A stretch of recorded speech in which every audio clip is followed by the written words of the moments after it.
이날 우리에게 주시는 하나님의 말씀은 누가복음 2장 1절로 7절의 말씀입니다. 신약 88쪽에 있습니다. 누가복음 2장 1절로 7절의 말씀을 한 절씩 교독하겠습니다.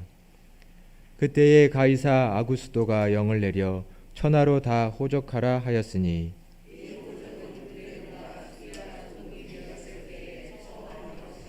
모든 사람이 호적하러 각각 고향으로 돌아가매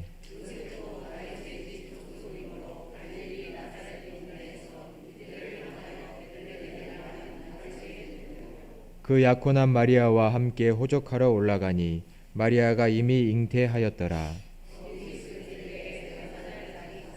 같이 봉독합니다. 첫 아들을 강보로 싸서 구유에 누었으니 이는 여관에 있을 곳이 없음이러라. 아멘. 오늘은 매우 복되고도 은총이 가득한 성탄절입니다. 아기 예수님의 은총이 사랑하는 여러분과 함께 하시기를 간절히 축원합니다. 우리 함께 힘차게 한번 복음의 소식을 같이 외쳐볼까요? 제가 하늘에 하면 영광 하시고 땅에 하면 평화를 크게 외쳐주시면 됩니다. 아셨죠? 네, 제가 한번 외쳐보겠습니다. 하늘에는 영광, 땅에는 평화. 한 번 더 하겠습니다. 하늘에는 영광, 땅에는 평화. 오늘 이 복된 복음이 온 만방에 울려 퍼지는 귀한 날 되기를 간절히 소망합니다. 예수님께서 태어나신 때는 오늘 말씀해 보니 아우구스투스 황제가 있었던 때라고 말합니다. 1절에 보니 이때에 가이사 아구스도가 영을 내려 천하를 다 호적하라 하였으니 라고 말합니다. 가이사 아구스도, 번역이 조금 그래서 그렇지 아우구스투스라는 말입니다. 이 로마의 황제 아우구스투스는 본명은 옥타비아누스입니다. 그의 외할머니의 오빠가 잘 알고 있는 우리가 율리우스 카이사르라는 황제입니다. 이 옥타비아누스는 18세에 이 율리우스의 유언장대로 황제 율리우스의 입양이 되게 되었습니다. 옥타비아누스는 주전 31년경 악티움이라고 하는 역사에 꽤 유명한 해전에서 승리하였고 그래서 더 많은 지지를 얻게 되었죠. 그의 정적 안토니우스를 물리치고 로마 제국의 전체의 단독 통치권을 얻게 된 인물입니다. 주전 30년경에는 최고 사령관 자리에 올랐고 로마 원로원으로부터 수장의 자리를 갖게 됩니다. 그리고 주전 27년경에 로마 원로원으로부터 아우구스투스라는 칭호를 받게 됩니다. 그 칭호의 뜻은 숭고한 자, 고결한 자, 지고한 자 이런 뜻이 담겨있는 칭호가 아우구스투스라는 칭호입니다. 그는 살아서도 또 죽어서도 신격 존재로 추앙을 받던 인물 중에 한 사람이기도 합니다. 그가 로마 전 제국을 통치하기 시작할 때에 그 통치의 기반을 든든히 하고자 국세 조사를 시작하는 것이 오늘 말씀해 보면 호적 조사를 했다라는 것입니다. 즉 내가 국세를 얼마나 재원을 동원할 수 있는지 또 전쟁을 치르면 얼마나 많은 군사를 동원할 수 있는지를 파악하기 위해서 호적을 명하는 것입니다. 당시에 오늘 본문에 구레뇨라고 써있는 퀴리니우스, 이 사람은 주전 12년경 수리아 지역의 최고 사령관이라고 할 수 있습니다. 오늘 말씀에 그가 통치할 때에 다스릴 때라고 나와 있는데 그가 이 수리아 지역의 헤게모니를 장악하고 있을 그때에 라고 말하고 있는 것입니다. 즉 이것은 예수님이 태어나신 때가 어떤 때였는가를 말해주고 있는 것이죠.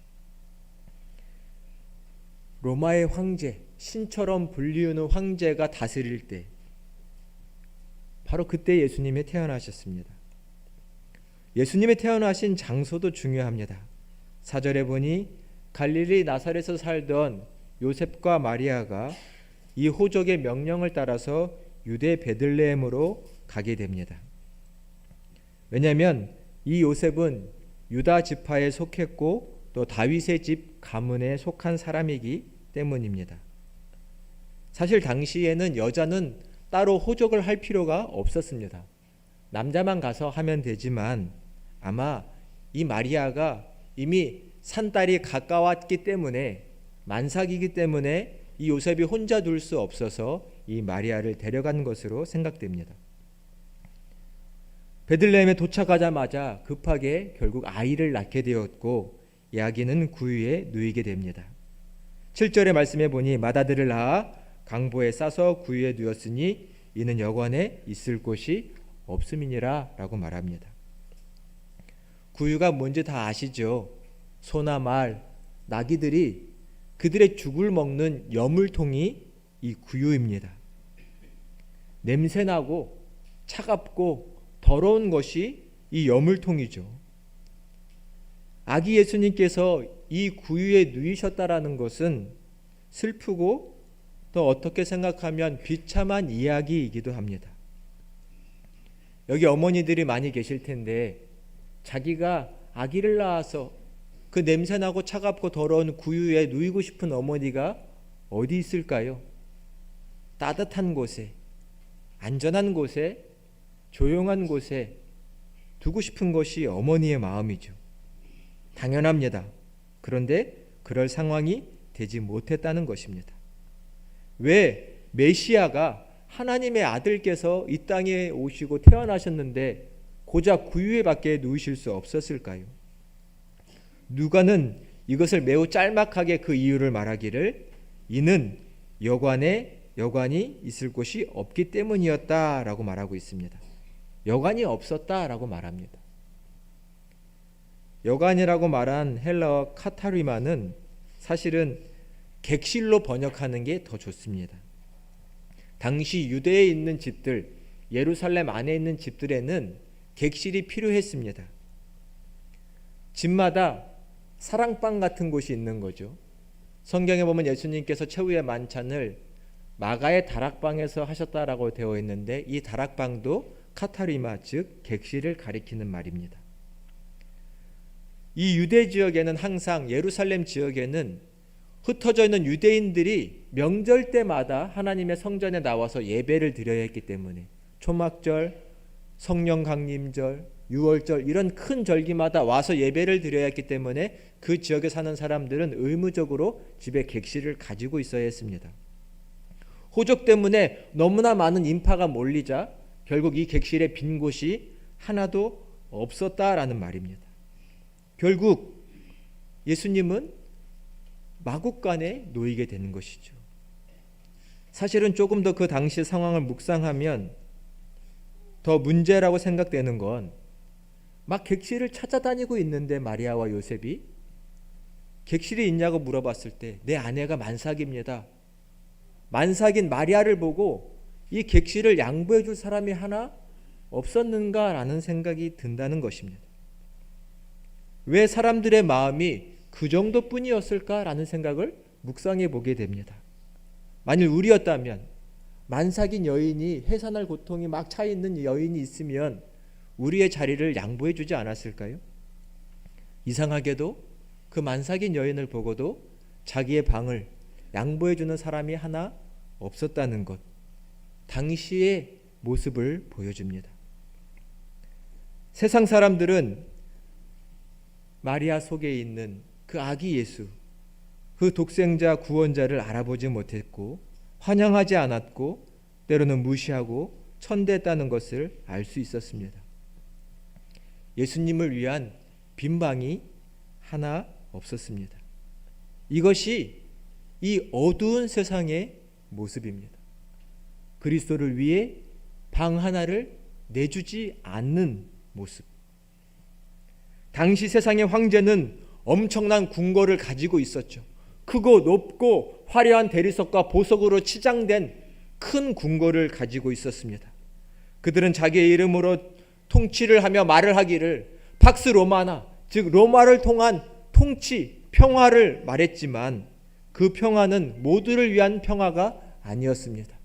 높은 관직에 있는 사람들을 위한 평화, 가진 자를 위한 평화였지. 많은 사람들은 노예로 살 수밖에 없었고 억압받고 착취받는 평화였습니다. 바로 그러한 자들이 예수 그리스도께 방 하나 내주지 않은 것이죠. 당시의 황제건 지도자들이건 이 땅에 오신 참된 왕 예수 그리스도를 위해서 방 하나를 내주지 않았습니다. 그것은 지금의 모습도 마찬가지라고 생각이 됩니다. 여전히 이 땅에 예수 그리스도가 오신다 할지라도 세상은 예수 그리스도께 관심이 없고 그분께 자기의 방을 내드릴 사람들이 있을까요? 비단 지도자뿐만이 아니라 세상에 많은 모습들이 있습니다. 온갖 거짓과 불의가 도모하는 방들이 있습니다. 하찮은 대화들로 시끌벅적한 방들이 있습니다. 어둠 속에서 음행을 저지르는 방들이 있고 자기의 일신의 건강을 챙기고자 열심히 운동하는 방이 있고 보석이나 옷이나 가방들로 가득 치장된 방이 있고 또 세상적인 학문을 연구한다고 하는 방들도 있지만 그들이 예수 그리스도를 위해서 자기의 방을 내줄 수 있을까요? 우리는 깊이 생각해 봐야 합니다. 교회는 어떤가요? 교회는 예수 그리스도를 위해서 방을 내줄 수 있는 교회인가요? 이 세상의 교회의 모습은 지금 어떤가요? 그리스도를 위한 보좌가 있을까요? 아니면 그 보좌에 사람들이 자기들이 앉아서 자기의 이름을 높이겠다고 하는 사람들이 있는 교회인가요? 우리는 이 성탄에 한번 예수 그리스도를 위한 방이 있는지를 돌아봐야 할 것입니다. 우리는 또 나는 예수님만이 나의 근원적인 기쁨이고 소망이라는 고백을 가지고 계신가요? 아니면 세상 사람들이 연말에 휴가를 보내듯 우리도 들떠서 휴가를 보내는 것처럼 성탄을 보내고 있을까요? 우리는 선택이 가능합니다. 세상 사람들처럼 이 연말을 보낼 수도 있고 성탄을 보낼 수도 있고 아니면 정말 예수 그리스도를 나의 방을 내드려 맞이할 수도 있습니다.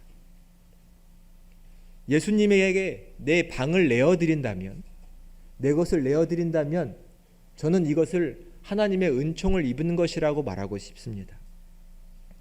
독생자 예수 그리스도가 이 땅에 왔지만 아무도 알아보지 못했습니다. 유대인들도 알아보지 못했고 성경의 박사들이라고 하는 제사장들과 서기관들과 율법학자들도 아기 예수 그리스도를 알아보지 못했습니다. 알아본 사람들이 있었죠. 누구냐면 들에서 양들을 치던 목자들입니다. 천사가 나타나 지금 베들레헴 유다 땅에 예수 그리스도가 탄생하셨으니 찾아가라. 이 고지를 받는 목자들. 늘 별을 연구했지만 갑자기 희한한 아기 별, 왕의 별을 발견한 동방의 박사들이 그 별을 보고서 예수님께 찾아와 경배했습니다. 그들은 다 하나님의 은총을 통해 예수 그리스도를 알게 된 자들이지요. 우리의 방을 내준다면 그것은 하나님의 은총일 것입니다. 간절히 바라옵기는 우리 모두가 아기 예수님께 나의 방을 내어드릴 수 있는 모두가 되시기를 간절히 축원합니다. 방을 내준다는 것은 작은 자와 함께 한다는 것입니다. 세상의 작은 자, 가난하고 연약하고 상처받고 억눌린 사람들과 함께하고 계시는 그 예수님께 찾아가고 그 예수님께 내 것을 나눠드리는 것, 이것을 내 방을 나눠드리는 것이라 할 수 있습니다. 높은 자, 부자가 있고 낮고 천한 자가 있습니다. 내 것을 나누어서 낮고 가난하고 어려운 자들과 비슷해지는 것, 그냥 내 것을 조금 주는 정도가 아니라 내 것을 나누려고 노력하는 것, 이것을 내 방을 나눠드리는 것이라고 할 수 있습니다. 저 연약한 자, 작은 자와 내 상황과 처지가 비슷해지는 것, 이것이 방을 나누어 주는 것입니다. 연대하는 것, 공동체를 이루는 것이라고 생각할 수 있습니다. 제가 대림식이 새벽마다 대림절 묵상을 새벽에 기도에 오시는 분들과 함께 나눴습니다. 묵상을 나누면서 계속 제 마음에 든 생각들이 뭐였냐면, 날씨가 점점 추워지고 겨울이 돼가니까 우리는 우리 집이 추운가 안 추운가를 생각하게 되지 않아요? 그죠? 또 이번 겨울에는 기름값이나 보일러 값이 얼마나 나올까 이런 생각들을 하죠. 새벽 묵상을 하면서 계속 제 마음에 든 생각 중에 하나는, 집 없이 이 추운 겨울에 밖에 노숙하는 분들은 얼마나 힘들까 이런 생각이 계속 드는 겁니다. 한번 생각을 해보신 적 있나요? 밖에서 자는 분들은 얼마나 추울까? 어디서 자실까? 어떻게 생활할까? 주님이 방이 없으셨다는데, 주님이 마국간에 있으셨다는데 얼마나 추우셨을까? 그런 생각이 묵상하는 동안 많이 들었습니다. 그래서 작정을 하기를, 내가 노숙인 분들에게 텐트 20개를 헌물해야겠다 이런 생각이 들었습니다. 작은 텐트를 준비해가지고 20명에게 나눠드려야겠다. 그래서 아는 분에게 연락을 했더니, 제가 노숙인에게 늘 정기적으로 후원하는 게 있거든요. 수원역에서 봉사하는 분들인데, 수원역에서 노숙인들에게 텐트를 못 치게 막았다는 겁니다. 물론 상황이 이해가 충분히 갑니다. 텐트가 곳곳에 쳐져 있으면 보기가 안 좋을 수 있겠죠. 텐트를 못 치게 하니 텐트는 보내지 말라는 것입니다. 더 가슴이 좀 아프더라고요. 일단 작정한 것이니 헌금을 보내기는 했습니다. 우리는 작은 자에게 내 방을 내어드려야 할 것입니다. 그 자리에 예수님이 계시기 때문이죠. 부끄럽지만 제 얘기를 나눴지만 여기에 말 못하게 많은 사랑을 나누신 분들이 계시리라고 생각됩니다. 또 이 성탄에 더 귀한 일들을 우리 교회는 이루어가야 할 것입니다. 작은 자에게 내 것을 나누는 것이 이 땅에 오신 아기 예수께 내 방을 내어드리라는 것이라는 것을 잊지 말아야 할 것입니다. 우리는 각오를 해야 합니다. 어떤 각오냐면, 이제는 세상 속에서 세상의 방법으로 만들어 왔던 나의 방을 내버리고 내 방이 사라질 것이라는 각오를 해야 합니다. 세상은 자기들이 원했고 자기들의 욕심을 채워왔던 그 방을 이제는 우리 그리스도인들에게 내주지 않을 것이라는 것입니다. 세상 사람들로부터 얻은 좋은 평판, 성공이라는 업적이 쌓이는 그런 방들, 금은보화와 재물이 가득한 그런 방들, 내 품위유지를 위해서 만들어왔던 그 모든 방들이 비워지고 사라지고, 또 내게는 이제는 허락되지 않을 것이다라는 각오를 해야 할 것입니다. 요한복음 17장에 보면 예수님이 이러한 기도를 하신 적이 있습니다. 내가 세상에 속하지 아니함 같이 그들도 세상에 속하지 아니하였사옵나이다. 예수님도 이 세상에 속하지 아니하셔서 태어나셨을 때도 말구에 누이셨고, 예수님이 사역하시는 동안에도 뭐라고 고백하셨나요? 인자는 머리둘 곳이 없다라고 하셨습니다. 이것은 그리스도를 따르는 우리도 마찬가지일 거라고 생각이 듭니다. 우리는 세상의 것을 누리고 욕심내는 그 방을 이제는 갖지 않기로 결단해야 합니다. 스스로 그러한 방들은 가치 없다고 여겨야 할 것입니다. 우리의 목표는 무엇일까요? 소유하고 안전하는 집안에 거하는 것이 나의 목표가 아니라, 우리 그리스도인의 목표는 이 땅에 평화를 주러 오신 예수님처럼 이 땅에 평화를 이루는 것인 줄로 믿습니다. 우리의 목표는 이 땅에 평화를 이루는 것입니다. 평화를 이루는 것이 곧 내가 가지고 있는 그 방을 나누어 약자와 어려운 자들이 함께 그 가운데 거하게 하는 것입니다. 그러할 때 우리는 그 가운데 계신 예수님을 나의 방에 모시고 평화를 이루며 살게 될 것입니다.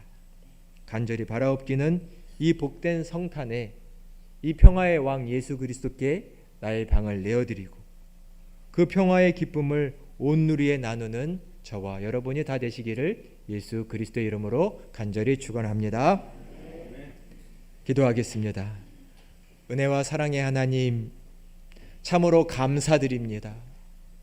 우리를 죄에서 구원하시고자 이 땅에 오신 예수님, 그 사랑을 잊지 않게 하여 주시고 그 평화의 소식을 만방 가운데 선포하며 우리의 삶으로 전하는 하나님의 복된 자녀가 되도록 주님 축복하여 주시옵소서. 하나님, 우리를 통하여 주님의 그 사랑이, 주님의 그 구원이 가난한 자, 억눌린 자, 소외되고 외로운 자들에게 전해지게 하시고, 그리하여 우리 몸된 교회, 이 땅에 꼭 필요한 빛과 소금의 교회가 될 수 있도록 주님 함께하여 주시옵소서. 이 복된 성탄에 주님의 사랑이 이 땅에 있는 모든 교회들을 통하여 열국 만방에 퍼져나가기를 소망하옵나니 주님 몸된 교회 위에 함께하여 주시옵소서. 우리 주님 예수님의 이름으로 간절히 기도드리옵나이다. 아멘.